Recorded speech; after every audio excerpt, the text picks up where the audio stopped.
MVP police station పరిధిలో degree విద్యార్థి సాయి తేజ ఆత్మహత్య కలకలం రేపింది. ఒక్కడినే టార్గెట్ చేశారని, తన కష్టాన్ని కూడా ఒప్పుకోలేకపోయాడని సాయి తేజ తండ్రి సూర్యనారాయణ వాపోయారు. ఇద్దరు లెక్చరర్లు వేధిస్తున్నారంటూ సాయి తేజ తీవ్రంగా భయపడ్డారు. మేం కాలేజీకి వెళ్లి మాట్లాడగా ఆ లెక్చరర్లు మాత్రం మా అబ్బాయి మంచోడంటూ పొగిడారు అని సాయి తేజ తండ్రి అన్నారు. అలాగే మా అబ్బాయి సంతకాలు పెట్టేసి రానా అని చెప్తే కాలేజీ వరకు వెళ్ళాము, టీచర్లు కలిసాము.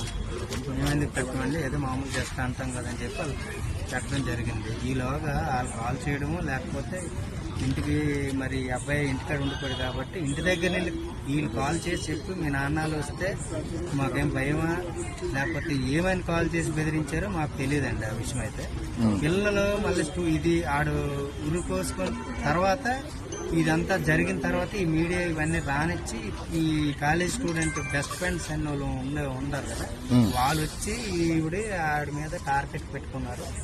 ఆ మేడం అనేది ఆ బేగం మేడం అనేది కూడా సపోర్ట్ చేశారు అని చెప్పేసి ఒక వార్త అనేది మనకి వచ్చింది.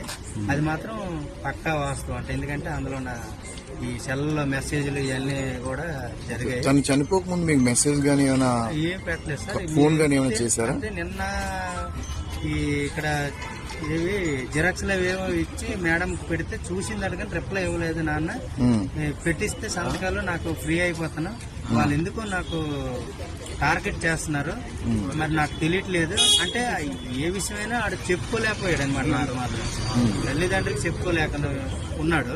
అవతల చెప్తే ఏమవుతుంది అనేది కూడా ఆడు భయపడిపోయాడు అనమాట. మరి తను ఆ ఇంట్లో ఎవరు లేరండి ఆ టైంలో? తను మా ఇంట్లో అయితే ఎవరు లేరండి, ఎందుకంటే నాకు 3 పిల్లలు, 2 పిల్లలు కాలేజీకి వెళ్ళిపోయారు. తను అక్కడ చదువుకుంటున్నాడు. నేను వచ్చి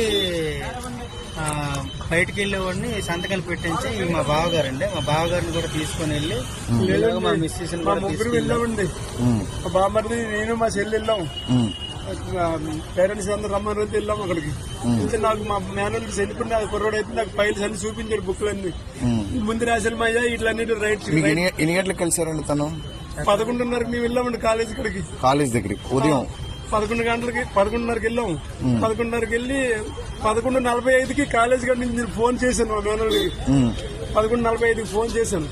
ఫోన్ చేస్తే తేజ ఏ మేడం అన్నారు, నిన్న అన్నారు ఏ మేడం తేజ అని అడిగాను. అడిగితే ఫోన్ ఎత్తి ఆ మేడం పేరు చెప్పారు, భాగ్యలక్ష్మి మేడం అని పేరు చెప్పారు. పేరు చెప్పిన తర్వాత ఆయుపు మేము పైకి వెళ్ళాము. మేము పైకి వెళ్ళేసరికి ఆ మేడంలు ఇద్దరు వచ్చారు. ఆ మేడంలు ఇద్దరు వచ్చాక మమ్మల్ని చూసి వేరే క్లాస్లోకి తీసుకెళ్లి మాతో మాట్లాడారు. మాతో మాట్లాడి మీ అబ్బాయి ఇలాగని ఏమి చెప్పలే, మీ అబ్బాయి చాలా మంచోడు, తాగితేజ బాగా చదువుతాడు, చాలా మంచోడు, చాలా పరపట్టుకున్న కుర్రోడు అని చెప్పి మాతో మాటలు ఆడించుతూనే ఉన్నారు. రైట్లు కొడుతూనే ఉన్నారు. ఆ రైటింగ్లు అన్నింటికి నిన్ను టార్గెట్ చేస్తామని నన్ను ఫెయిల్ చేస్తామని టార్గెట్ చేశారు. మా నాకు ఇంటికాడ చెప్పాడు, మా మేనల్డ్ పక్క నాకు ఇంటికాడ చెప్పాడు, నాకు ఇంటికాడ పక్కా చెప్పాడు. నిన్ను ఫెయిల్ చేస్తామనేసి టీచర్లు అన్నారు మా అనేసి నాకు చెప్పాడు ఇంటికాడ మా మేనల్డ్. మా ముగ్గురు కాలేజీకి వెళ్ళిన తర్వాత మనం తిరిగి వచ్చేసరికి అలా చేసేసుకుని ఉండండి. మీకు ఈ విషయం ఎవరు చెప్పారండి? ఇంటి దగ్గర ఇంటి పక్కింటి వాళ్ళు అలా ఏమైనా చెప్పారా? మేము బైక్ మీద అమ్మడే వెళ్ళిపోయామండి. ఇక్కడ 11:30కి వచ్చాము ఇక్కడికి. 11:45కి మళ్ళీ ఫోన్ చేశాను కాలేజ్ కాడి నుంచే. ఫోన్ చేసేసరికి ఫోన్ ఎత్తాడు చెప్పాడు. మళ్ళీ 11:22 నిమిషాలు 12:22 నిమిషాలు మరి ఫోన్ ఎత్తట్లేదు. ఎప్పుడు వెళ్ళిపోయాము 20 నిమిషాలు 18 నిమిషాలు మధ్యలో.